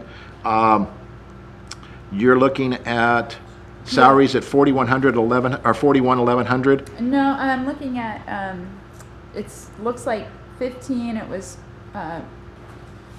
288, 797,000, 16 amended, 319, and then you come to 2017 projected budget, it's 388,515. It's a jump of about Right, that's the 70,000. paid on call stuff. Yeah, Yes. yeah. PERS and all. Okay. Yep. Okay, and Okay. then one more that I was wondering why POC benefits, so just right two below that, it jumped down from 15 to 16 so much, from 129,000 to 28,000. And then back up to 111 projected budget. That has to do with PERS. That's, Okay. we have the ACA requirement now and PERS requirement where you have to pay PERS benefits on some of our paid on call if they go over so many hours. Okay. So both of those impacted the benefits Okay. under the paid on call. Under the line that went from 288 to 388, that's purely salaries only. Yep. And that's based on estimates that were done. Okay. All of this is still in flux. Yeah. So nothing is set in stone at this point. These are the preliminary numbers. Okay. Thank you. That's all. Thank you. I have some, keep presenting, there's nothing mission critical at this moment. Okay. So, and again, if you have questions on this, please let me know. I'll be happy to go over it line item by line item, but I know we've got some others to get through here this evening or this afternoon. Something I just want to bring back, we like to think that we're pretty self-sufficient at the fire department when we start talking money and what we've done over the years and what we do. But, and this might seem trivial, but we do all of our own janitorial. We do all of our own lawn care. We do all of our own landscape maintenance. We do most of our building maintenance. We do the painting, the pressure washing, the cleaning, minor repairs, tower repairs. We do all of our ladder, hose, and pump testing instead of hiring somebody from outside to do it. That's part of what we do. And just, I guess I'm just tooting our horn a little bit about, things that our guys do above and beyond. And we try to be money conscious when we consider, to be cost efficient for the city. We got to talk about capital purchases. Our station is 25 years old. Our HVAC system is starting to fail. We need to talk about a vehicle exhaust system, and then I want to talk just a little bit about a package on the West Side Fire Station. But our current heating and ventilation system is 25 years old. It's interesting that during the middle of the summer, it can be 75, 80, 85 degrees in the fire station because the heaters are on. In the wintertime, the heaters can be off and the air conditioner is running and so doggone cold you're wearing coats. Our control system has absolutely failed in that fire station. All the controls that operate it, it's called a LAN system, a local area network. It's no longer supported. Nobody can get parts for it. It is not repairable. We're going to have to replace the control system for about $11,000. But our air conditioning system, our heating and air conditioning at 25 years old, is starting to fail. We've had to put new compressors in our cooling systems. Last winter, one of the bay heaters is so old that the metal actually failed on the blower and the heating tubes. Where the metal failed, stuff broke, bearings fell out, motors fell down. Parts are no longer available for the Resner units. They're not built anymore. So the guy came in from Barron and built something that is a temporary fix. My bottom line is we can hold off, as we've done over the years, but at some point we're going to have a failure. And if we have a catastrophic failure, I'm going to be coming back to the council saying, we've got the failure now, we're going to have to fix it. And again, this system is 25 years old. We know that our heating system is not as efficient as it should be. We're down to less than 80% efficiency on the system. It's an older system. It was really a residential system when it was put in, but it's done well overall for the last 25 years. But again, it's 25 years old. We need to talk about a vehicle exhaust system. One of it has to do with personnel safety. We know that diesel exhaust has carcinogens. And this is another thing that comes from NFPA 1500 as far as firefighter health and safety. We have asked for this exhaust system in years past, and it's been turned down in years past. We have gone to FEMA a couple times for grants. It has been turned down. We're going to apply again for fiscal year 16. That grant cycle comes up in October of this year. So we're going to apply for a grant, which is a 10% match if we can get that grant. But at some point, we're going to have to put an exhaust system in that building just to get the carcinogens out of the building. When the station was built, we had what we consider was cross-flow ventilation, so that when the vehicle started and you opened the door, you had cross-flow ventilation. Of course, you open all the bay doors and all the heat goes out. And some of the carcinogens remain. With some of the new requirements as far as bunker gear cleaning and contamination, we're washing our bunker gear more in order to get the contaminants out, and one of the big ones is diesel exhaust. So at some point we're going to have to put an exhaust system in that building. And again, we're going to try to go for grant money. So a package that we want to talk about, and this is again long-term, and I'm going to come back and say that I was probably a little bit optimistic when we started talking about the fire station. I'm still very optimistic, but I'm not extremely, there we go, optimistic. But I attended a boot camp, or a bond measure boot camp here a while back, and then we had a person come in and talk with us. Dr. Merriman attended the session, and one of their one thing that she said, if you really wanted to increase your chance if we get to go for a bond, is wait until the general election of 2017. Statistically, you have a better case and a better track record of passing the bonds in the general election than on a special election. So, if we get that opportunity to go for bond, we're going to look at November of 17. I want to thank Mr. Servadius. When we were talking fire station location before, he was able to find some property that we could take a look at. We've had some initial discussions with both property owners. One has backed out because it wasn't in either one of us' best interest, but the second individual is still extremely interested in talking. So I got to thank you for that. You did some work on it and you found an excellent location. So thank you. We've had a preliminary design from Carletti. We sent it back to them for some revisions. We're going to do a complete public outreach here in the near future as part of our feasibility study that we've talked about. And if the bond passes, if number one, we get to go for a bond, and if it passes, we're going to look at a design bid build process with construction in 2018, completed late in 18 or early in 2019. We're not going to talk about any staffing hiring for our 4 firefighters for 2018. We may be looking into 19. We had talked earlier about the potential of hiring 4 staff members in 18, 4 firefighters and a lieutenant's position. We want to take a look at purchasing a Quint also in that same bonding function. We know that a Quint would be probably the most applicable vehicle to put in that station because of the credits that we get from Washington Surveying and Rating Bureau. And again, would spec that out in 17 with delivery late in 18 if it passes through the bond issue. And the last part is the emergency services budget. 1/10 of our budget deals with the emergency service. It's just a draft proposed budget. 1/10 of my salary and my benefits comes out of the emergency services because I'm the emergency services director, and you don't have that page. And you'll find that all of my line items stayed identically the same for 17, 18 as they were in 15 and 16. It's not a large amount of money that we spend on office and operating supplies, communications, some small tools and minor equipment, so a very minuscule amount. And I'd entertain any questions that you may have. I will send you a copy of this PowerPoint if you like. I'd be happy to send it to you so you can take a look at it. The lighting numbers you referenced earlier, was that part of the whole Amoresco project, that upgrade we went through? Correct. And so we funded a portion of that in each department's prorated share. It was still that much, or you guys had a big chunk of that? Yes. Okay. And you're going to find there's line items for 2 years where we're paying off one of the loans on it for about $10,800, $10,700, somewhere in that neighborhood. The lieutenant position that we authorized, where is that?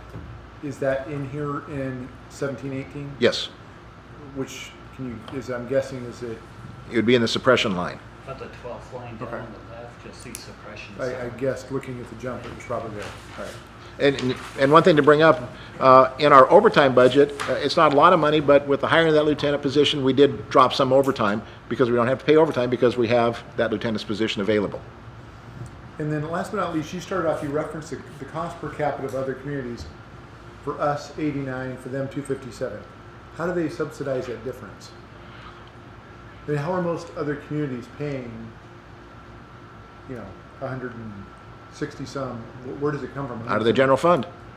So, I guess it's Dr. I mean, are they just that much more in sales tax, or where does that revenue come from?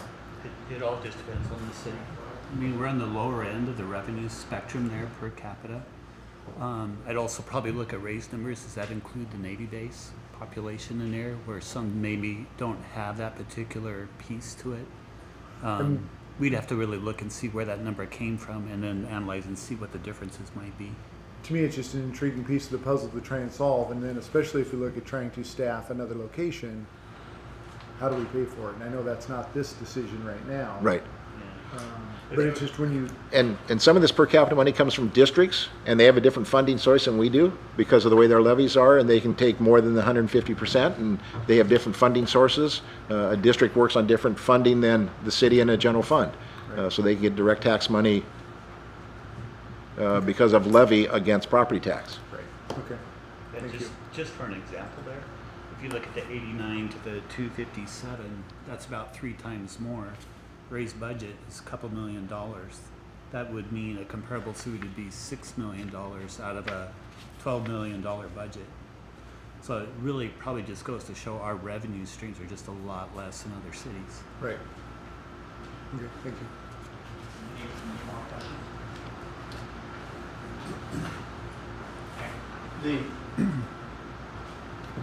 When we're going for funding for the wastewater treatment plant for SRF funding, the recent memo from Dr. Merriman is we are going for hardship. We're a hardship community economically to qualify for those low interest rate funds.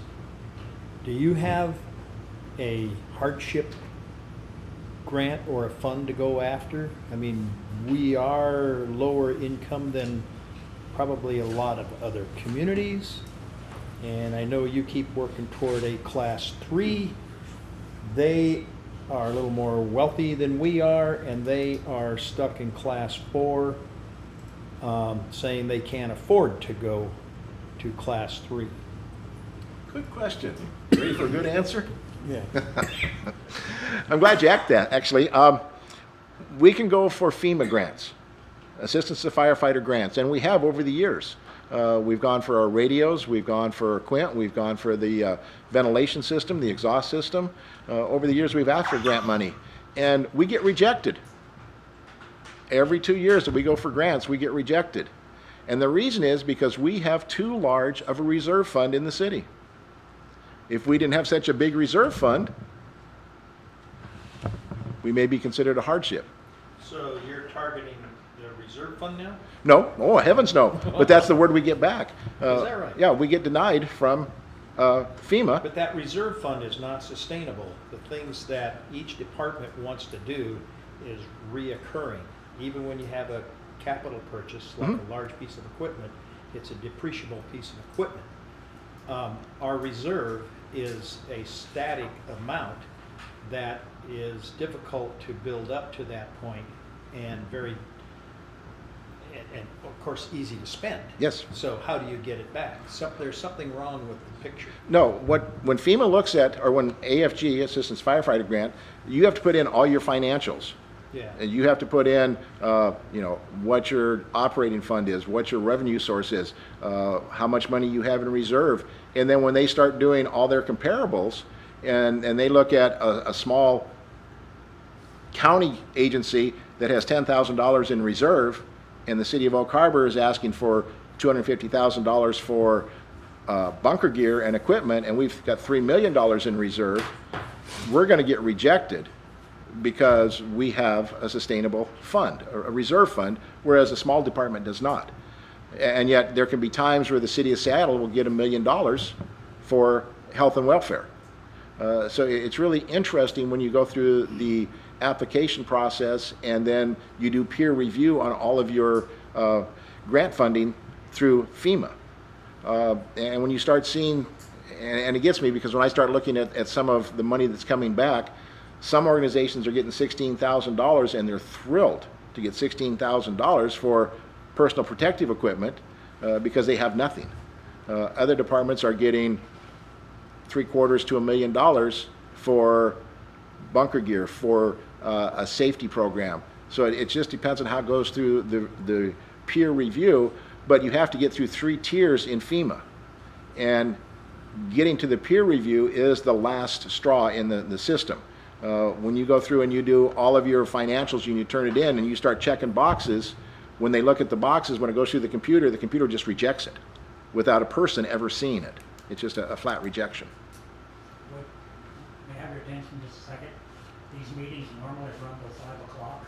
We got one more presentation, so if you can continue that particular conversation offline. We'll move on. Yeah. Okay. Thank you, Chief. Thank you.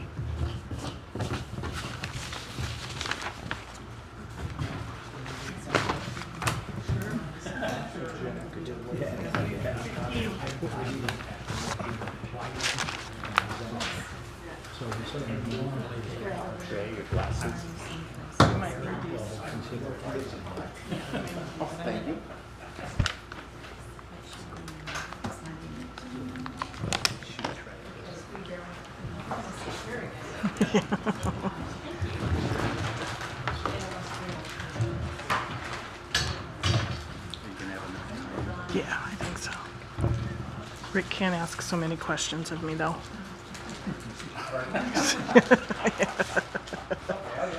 Okay. Thank you, council members. So we're going to talk about the Parks Division budget proposal for 2017-18, and I'm keeping it really high level. I'm giving you a copy of the PowerPoint, but not the line item spreadsheet because, as I understand it, Finance was still working on some things with it. So I'm just going to go over the things that are proposed that are pretty significant changes because most everything is staying pretty much status quo. So we do have some requests for additional staffing. There's a slight increase in office and operating. There's some professional services, an increase in repair and maintenance, which I'll talk about, which we may not need. And then we'll go over our capital requests and how those might be funded because they're not all proposed to be funded out of the general fund. So we are requesting to add one employee. Remember back in 2011 as we were working on our 2012-13 budget, We were in a really difficult economic time, and we actually cut a position in the parks budget. And so we're hoping that we'll be able to restore our staffing levels to the 2011 staffing. We're asking for that because the increased use of our parks, we've got essentially 6 employees in the Parks Division, including Hank and our lead supervisor. And we've got a lot to do, and there's lots more events and a lot more pressure on activities in the park, so it requires a lot more maintenance. That number of 6 includes you? It includes Hank. Yes, you will see Hank out spraying, Hank out mowing, Hank out cleaning restrooms. Yes. So we're hoping to go back to 2011 staffing levels. Our office and operating, we usually run $50,000 to $57,000. We're asking in 2017 to increase that by $12,000 up to $69,000 to replace the nets at the Windjammer Volunteer Park and Fort Nugent Park's baseball and softball fields. It's kind of hard to see in this, but they're really worn and torn, and we're really hoping to do the backstop and netting. Professional services, in 2017, we've requested $100,000 for an update of our parks, recreation, and open space plan, to bring a consultant in to help us update that. It's a required element, so we need to do that every 6 years. We're a little bit behind, and we have to have a current plan in order to apply for grants. So it's really important that we get this done. Hank and I have talked a little bit about the possibility of applying for a grant, maybe for athletic fields, to acquire property for new athletic fields, that kind of thing. So we really need to get that done. Kathy? Yes. Is that $100,000 just in consulting? Yes, to hire a consultant. Yeah, you know, we went through our transportation plan recently. It was probably close to 160, maybe. So it does cost a lot of money to update our plans. And then $20,000 each year for oak tree maintenance. We had the inventory done. We got that grant from the state. And as part of that, we've agreed to kind of go through a maintenance program. And we kind of committed to that when we cut down the post office oak tree, that we would start spending some money on our oak tree preservation. Wait, you said we kind of committed to that. Did we commit to that, or we didn't? Well, when after we cut down the post office oak tree, we said we were going to put some efforts to maintaining our oaks, our Gary oaks. So we didn't commit to a specific amount, but we said we were going to implement a program. A program. Yes. So we have a written program to protect the Gary oaks. We are, by written program, remember we did have this inspection and analysis done of all trees, which included the Gary oaks. And in that program, there are maintenance specifications and a guideline for us to follow. Okay, so and that's what we're following. Yes. The guideline. Yes. Okay. And the first year, we would focus on Smith Park, and we estimate that Smith Park will take just about $20,000. And then the next year, we would maintain the others. When I hear we kind of, and Yes. sort of, it's kind of like, well, maybe. Yeah. Thanks.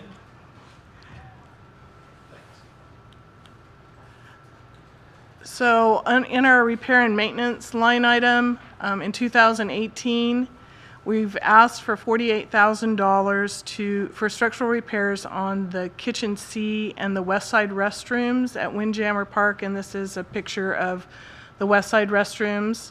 And we're proposing roofs, gutters, partitions, new shower coin boxes.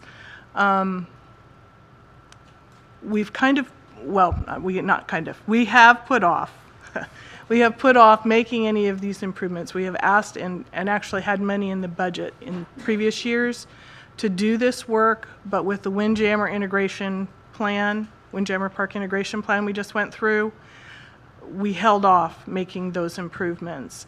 And so the wording in yellow, we will not spend this if we can fund the replacement of the west side restrooms and kitchen C as part of the first phase of the Windjammer Park integration plan. And we're going to be talking about that, I'm hoping, at our next budget workshop, how we might fund that first phase of those improvements. So if we're able to fund it, then we're not going to spend this $48,000 to replace the roof, because ultimately these facilities are going to be replaced. Is it a given that with the redesign or new vision of the park, that they would stay in the same place, or they could actually be some in a slightly different location? So it would be another, whatever, for not doing that because it's actually not even going to be there, to be wiped off and put someplace else. Yes, Okay. that's correct. That's something that we will look at. We do want to minimize any impact, though, to cultural resources. So the actual Right. location of where they end up will be determined based on a number of factors. And then, why are we providing showers? For the RV park. The RVs show up with their own self-contained systems, and the RV park is going away. That's correct. So why are we looking at replacing the building with showers or maintenance on those systems? So the showers currently exist. The coin boxes are obsolete. We'd need to have new coin boxes. It might be difficult and unattractive for a period of time to not have the showers operational, as I understand it.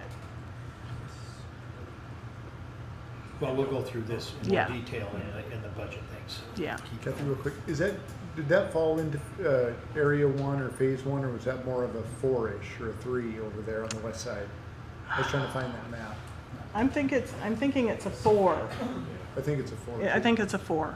But there's a possibility we could find some funding and wrap it into phase 1. Yes, if you remember the plan, there's that crescent-shaped parking lot where the RV park currently is. Right. Just outside of that, there is proposed a restroom and a shelter. Okay. So that's what we're thinking would replace Kitchen C and the west side restrooms. One more. Mr. Alberg, almost every RV park you go to across this country has shower facilities because there are a lot of people that have issues Yeah. with showering in small spaces and empty and dump tanks all But the I time. understand that, and I agree with that, but we're talking about doing away with the RV park. It's not in the plan. Yes, but that has nothing to do with if we keep the RV park, we need the showers. Okay, If we're yeah. doing away with it, we don't need it. The coin box expense, though, is small compared to the 48, in relation to the total of $48,000. In 2017, we've got capital requests to replace playground equipment, which is probably 25 plus years old, in Tie House Park, Lewick Park, Shadow Glen Park. We're also requesting funds to replace our security cameras that are not working or are not supported anymore. And per our capital improvement plan, there's a request to acquire land for expansion near Fort Nugent Park.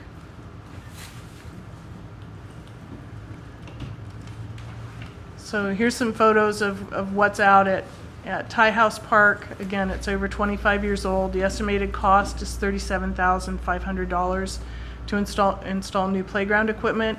And the source of funds we're proposing is the 125, which is neighborhood park fund, and the 127, which is park impact fees. So a few years ago, we used to have the 125 fund, which was neighborhood parks, and 126 fund for regional parks. We combined those a few years ago, and now we have Fund 127, which is where all of the park impact fees go. So we've got some money in 125 that we need to spend, or there's a time limit on it. If we don't spend it, we have to give it back to who made the contributions. So we want to use that up, and if there's not enough in 125, we would propose to use 127. So that's not general fund money. Those are park impact fees.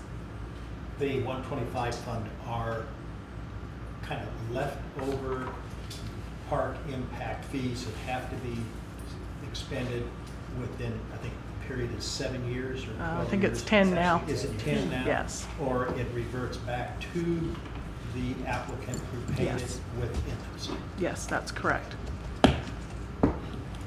So, again, old playground equipment at Lewick Park, we're estimating $38,000 to replace that, and the same funding source, 125 or 127 park impact fees, so not general fund money. Shadow Glen Park, same thing, $37,500, 125, 127 funds, park impact fees. The other capital outlay requests for 2017 are security camera systems to replace what we have at Flintstone. Do we have any at Howard Maley? Or we want to put something, we want to put something in Howard Maley. We've been having a lot of vandalism there, and we want to replace what's at the skate park because it's not functioning well. And that funding source is proposed to come from the general fund. Where at the skate park is the camera right now? Camera is located on the Vanderzijde Pool building, facing towards the skate park. It's only one wide angle camera, and the recording system is no longer really working. It's still the old DVD type thing.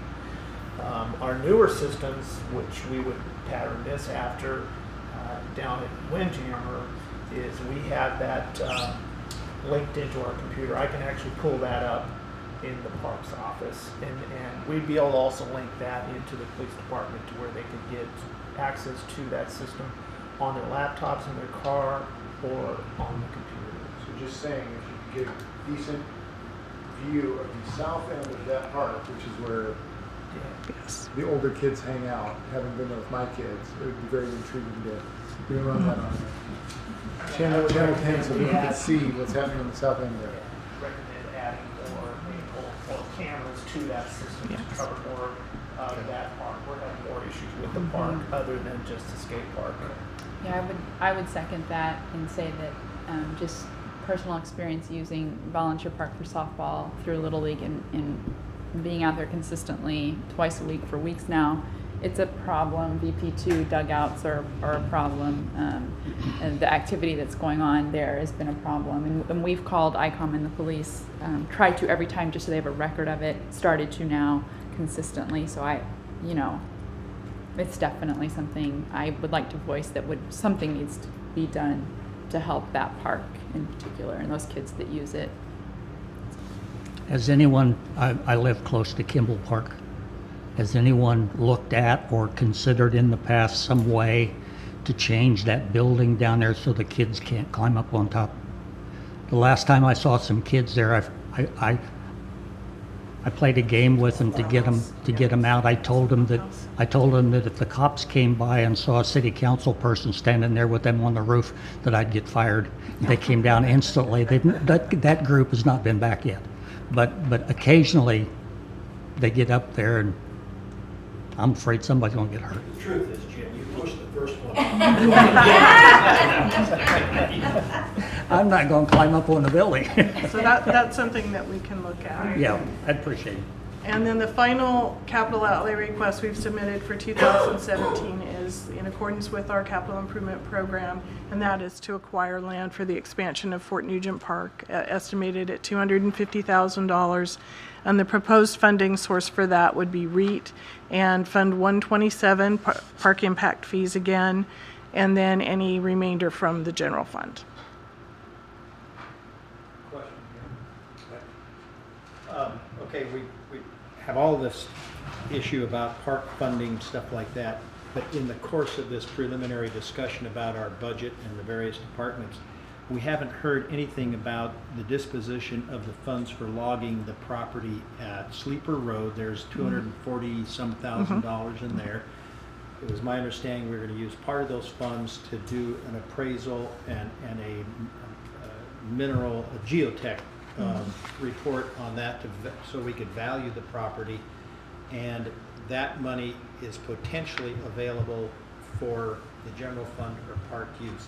Can Dr. Merriman and Kathy, can you give us just a very brief update on what's happening with that issue? Is that coming on one of your slides?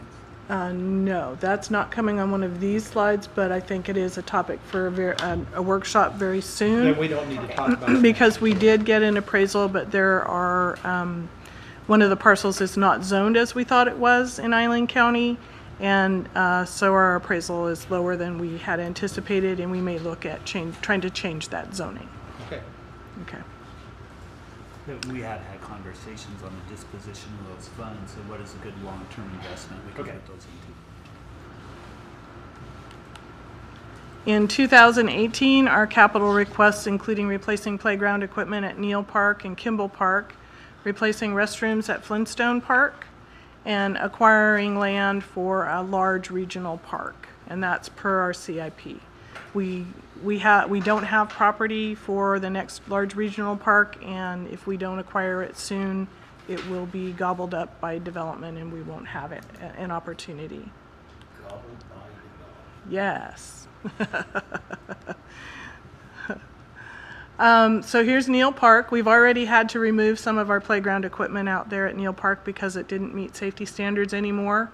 So we're proposing new playground equipment there at a cost of $27,500. The funding source, again, Park Impact Fees, Fund 125 and 127. Replace the old playground equipment at Kimball Park, estimated cost $37,500. And that funding source would be 125, 127 Park Impact Fees, and we will look at that pump house building as well. Replace restrooms at Flintstone Park. We're proposing that we replace restrooms with 2 Portland Loo or a similar style, and there is something similar to the Portland Loo. There's nothing on the West Coast that we could go look at. The manufacturer is in Roseburg, Oregon. In the next few weeks, Hank is going to a conference and he's going to take a side trip to the Portland Loo factory in Portland, as well as the Romtech sidewalk restroom facility in Roseburg, Oregon. The sidewalk restroom is less costly. We just aren't sure of the quality, so that's why Hank wants to go take a look at them. And we're proposing the funding source for that to come from the Municipal Pier Fund, Fund 320. There's still some money in that fund, I think a little over $160,000 that could be used to do this. With the remainder coming from the wastewater fund, we're allowed to use wastewater money for public restrooms. And there's also a partnership opportunity with Island Transit, and I know Dr. Merriman has been speaking with the director of Island Transit about this. When the transit station was installed, there was an agreement with the city that Island Transit would provide maintenance on those restrooms, and over the years that has kind of fallen off. It has not kind of fallen off, it has fallen off, it's gone. So we're hoping to partner with them on the construction and installation of these new restroom facilities.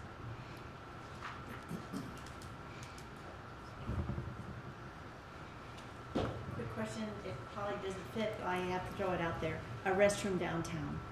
We need a public restroom downtown. Not sure if there's a little piece we could call park, but it's been on the list for, so just throwing that out. We have some ideas for that, and I think the best place to talk about that might be the wastewater, when we talk about the wastewater budget, because we know that we might have money available there to do something, and we know we can use that money for that purpose. Thank you. The topic about the restrooms at Flintstone Park is on our agenda at the transit, and they recognize that there has been slippage in the agreement, and we are going through the budget, and it might be a good time to talk about them partnering by providing at least one of those units in there. I obviously can't speak for the board, but I think you'll get some support on that item. And in the alternative, you don't have a restroom in Flintstone Park, you have it someplace more at our convenience, and let Island Transit deal with their own restroom facility, and they have space in that building to do that. So I work for both the city and the transit, so we'll see if we can make that work. The land for a new regional park, the estimated cost for that is $1.5 million. We don't have anywhere near $1.5 million in park impact fees, and the CIP is suggesting that we seek grants for the remainder of that. And that's where I was talking about Hank. Hank has an idea where we might be able to apply for some grant money for athletic fields. So that's it. I have 1 minute left. That was gonna be my question. What a regional park, what does that look like? Does that include playground? Does it include ball fields, you know, to do that phase 5 replacement of 3 baseball fields? Is that what a regional park is? I'm just not sure what the definition of that is. How many acres or? I think we put a little research into this a few years ago, and based on our needs, we figure we need to look at about 60 acres because a fourplex, let's say adult-sized softball fields, by the time you have a parking lot and a fourplex, it'll gobble up 20 acres by the time you have your parking lot and everything else in. So it's going to require a lot of property, and those are the needs that we want to address with the one large regional park. So it'd be pretty much primarily focused on sports fields and not necessarily so much on Passive. playgrounds or anything like that. Soccer fields too. Steve wanted to say something. I think, if I remember correctly, we have a definition in our parks plan that gives us the distinction between neighborhood parks and community parks. It talks about service area and whether it's a local draw or more of a community or regional draw. So we do have some guidelines that help us figure out which is which. Thank you. Thank you for all the presenters that were here today.